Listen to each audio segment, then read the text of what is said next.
Muy buenas noches, los saluda Cristian Carrasco del Grupo 1 del Global MBA 16. Les voy a presentar a continuación el análisis de la situación financiera de Engie Energía Perú S.A. Esto primero un poco el contenido de la presentación, ¿sí? Un poco qué es Engie, análisis horizontal y vertical, análisis de flujo de efectivo, de ratios y algunas conclusiones finales. Entonces, ¿qué es Engie? Engie es una empresa de generación y transmisión de energía eléctrica en el Perú. Tiene más de 25 años, opera una cantidad de centrales termoeléctricas. Uno de sus últimos proyectos, el proyecto Punta Lomitas, un parque eólico, genera energía verde. Anteriormente ya teníamos un proyecto, el proyecto Inti-Pampa, que generan energía solar. Engie está apuntando a la decarbonización en el mercado de energía en el Perú. ¿Quiénes son sus principales competidores? Que Energy o Alfa Generación, más conocido, además de Enel. Entre estas tres firmas internacionales, casi tienen el 50% de la torta del mercado peruano y las demás son otras generadoras públicas y privadas que también operan en el país. El modelo principal de negocio de Engie, si bien es la venta de energía, es decir, generar y operar y vender la energía, desde el punto de vista contable podríamos concluir que su modelo se basa en un financiamiento externo, ¿sí? Casi el 50% de su patrimonio representa también lo mismo en su financiamiento externo, lo cual a todas luces significa de una gran fortaleza financiera, eh, como todas las empresas de este rubro realmente, como lo vamos a ver un poco más adelante. Ahora pasamos un poco al análisis ya de datos. Aquí tenemos el estado de situación financiera Engie al 31 de diciembre del 21 y del 2020. Con flechas naranjas resaltamos los principales tópicos que queremos discutir o mostrar, que son el equivalente activo, vía planta y equipo. En el lado de los activos, si notan, el activo fijo representa casi el 90% de todo el activo no corriente, y lo mismo en el activo corriente, el efectivo y equivalente efectivo representa más del 80% del activo corriente. Otros datos importantes en el pasivo corriente tenemos otros pasivos financieros que son los más importantes dentro del pasivo corriente, y en el pasivo no corriente tenemos la composición de largo plazo de esos pasivos financieros, que básicamente son préstamos y emisión de bonos, además de un pasivo generado por un impuesto diferido. Esto se generó básicamente por una diferencia en la valoración de la depreciación año tras año, y instrumentos financieros derivados, que no es otra cosa que contratos de cobertura cambiaria. Ahora en esta foto, en el análisis vertical, vemos un poquito más gráfico lo que les comentaba. Si notan, el 83% del total de activos son activos no corrientes, y más aún el 77% de los activos son propiedades, planta y equipo, que son las centrales de generación eléctrica que Engie opera. Además que desde el punto de vista de transmisión, tienen líneas de transmisión y subestaciones que conforman este gran grupo de activos fijos o propiedades, planta y equipo. En el activo corriente, lo más resaltante nuevamente, el efectivo y equivalente efectivo. Y por el otro lado vemos casi un calce entre el patrimonio y el pasivo. Y si hacemos un zoom en el pasivo corriente y en el pasivo no corriente, tenemos otros pasivos financieros, perdón, que no son otra cosa que el préstamo que Engie solicitó para financiar el proyecto Punta Lomitas y la emisión de bonos en esos años. En ambos casos suman 538 millones de dólares. Esto sumado al impuesto a la renta diferido, que ya lo habíamos comentado en el slide anterior, son como los principales grandes bloques del pasivo en general. Hacemos un análisis horizontal del estado de situación financiera, y nuevamente es un poquito para ir al detalle. En el efectivo equivalente de efectivo hubo un crecimiento con respecto al año 20, básicamente justificado por el préstamo que se hizo en el proyecto Punta Lomitas.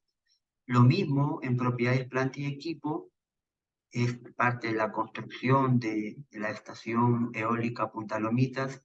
Se capitalizó, se depreció, y el neto son esos 19 millones de dólares que incrementaron el activo fijo. En los pasivos financieros, de similar forma, esto viene por la misma, como una contrapartida en el equivalente efectivo, por el préstamo que se hizo, se pagaron algunos intereses devengados y este es el saldo neto de los pasivos financieros. En el pasivo por impuesto a la renta, ya lo comentamos, debido a la depreciación, y los pasivos por instrumentos financieros es pues, la valorización al cierre de año hicieron que se vuelva un costo los contratos de cobertura cambiaria, que seguramente en el siguiente año se van a neutralizar, pues justamente ese es el objetivo de un derivado financiero. Ahora pasamos al análisis del estado de resultados, donde nuevamente resaltamos los principales componentes que queremos visibilizar: el ingreso por venta de año 21 y año 20, el costo de venta, los gastos financieros y los impuestos a las ganancias. En el siguiente slide vamos a ver gráficamente y comparamos año 20 y año 21. Si vemos las ventas entre el año 20 y el 21 incrementaron de 484 a 532 millones de dólares, básicamente reactivación económica y el cambio en la tarifa de cobertura energética. Esto es legislación, la coordinación entre los INERMIN y el COES, y es la tarifa que le correspondía a Engie recibir en el 21. Además, vemos también porcentualmente un incremento en el costo de venta. En el 2020 era 63% y en el 2021 70%. Esto básicamente por el incremento de los combustibles. Si recuerdan, es un año de crisis mundial con la guerra y demás. Subieron algunos componentes de costo. Y otro valor importante, si notamos, es los gastos financieros. En el 20 y 21 se mantuvieron en el orden del 5 y 6%, que son básicamente los intereses asociados a los préstamos financieros y la emisión de los bonos. Y por último, la utilidad, ¿sí? Se mantuvo en el orden del 18% en el 2020 y la utilidad neta en el 21 de 12%. Son doble dígito de rentabilidad neta, lo cual es muy saludable financieramente y es de esperar en este tipo de mercado. Ahora pasamos un poco al análisis de flujo efectivo, donde visibilizamos básicamente cómo se movieron las tres principales actividades. En la actividad de operación se redujo 6 millones debido al incremento de pagos a los proveedores de bienes y servicios. Contexto, proyecto Punta Lomitas nuevamente. En las actividades de inversión eh, hubieron muchos desembolsos asociados al proyecto Punta Lomitas. Estábamos en plena fase de construcción de la subestación o el parque eólico, y en las actividades de financiamiento hubo un turnaround. Estábamos en un uso, o Engie estaba en un uso de 166 millones y pasó a un ingreso de 9 millones, básicamente por el financiamiento que ya venimos conversando. Ahora pasamos al análisis de ratios y hablamos un poco de liquidez. Cuando hablamos de liquidez, notamos claramente que en todos los indicadores Engie está por encima del promedio, pero en el promedio de las empresas de su rubro. Entre la liquidez general, la liquidez ácida y la liquidez defensiva, en cualquier caso los ratios son más que aceptables. La liquidez general se mantiene en un promedio de 1.5 veces. El último año decayó a 1.23 por las cuentas por pagar el proyecto Punta Lomitas. Desde el punto de vista de liquidez ácida, sin considerar inventarios o mercadería, aún así nos mantenemos por encima del 1, lo cual implica una gran solidez financiera de Engie. Y en la liquidez defensiva, donde solo consideramos efectivo y equivalente de efectivo, aún así se mantiene alrededor del 0.5, con lo cual significa que Engie tiene muchísima espalda financiera y solidez para enfrentar los proyectos.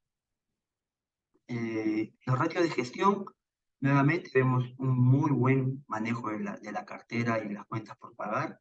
Si vemos desde los últimos 4 años, del 2018, el promedio de días en sus cuentas por cobrar de Engie siempre están por debajo de sus cuentas por pagar, con lo cual significa que primero cobra y luego paga. Y si analizamos capital de trabajo, seguramente Engie tiene muchísimo para justificar, y es más, no necesita seguramente financiarse para capital de trabajo. Incluimos este ratio porque es importante para la categorización de los bonos de Engie, ¿sí? Al análisis que le hace Moody's, que es el ratio de deuda con respecto al EBITDA.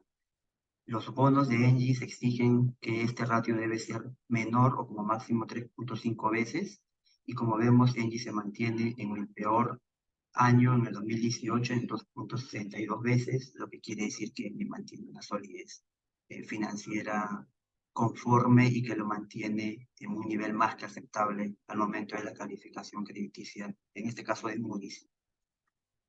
Los ratios de rentabilidad, nuevamente, si bien se nota una caída, y esto es básicamente no por condiciones externas, sino básicamente internas, una repartición de dividendos a accionistas, Engie se mantiene nuevamente con rangos y porcentajes por encima del promedio del mercado y dentro del promedio de su sector.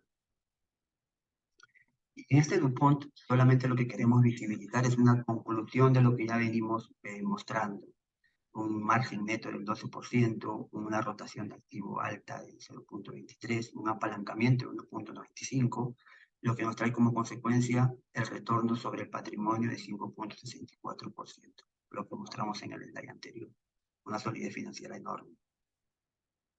Como conclusiones, entonces, lo que queremos resaltar es, primero, rentabilidad, una empresa rentable, ¿sí? Una empresa sólida, económicamente hablando, financieramente hablando. Cuando hablamos de ratios, todos los ratios están por encima del promedio, pero en el rango de su sector. Es lo esperable en un sector como el que se desenvuelve Engie. Cuando hablamos del ratio de deuda, está por menor de 3.5 veces a lo largo de los años, lo cual le da una muy buena robustez a los bonos emitidos y a la calificación crediticia que le hace Moody's en este caso. Y el último es asociado a su calificación, como lo comentaba, tiene una muy buena calificación, AAA, lo que significa es una gran fortaleza financiera y económica, y la más alta que entrega Moody's. Con esto queremos concluir. Muchísimas gracias por su tiempo y espero que les haya gustado la presentación.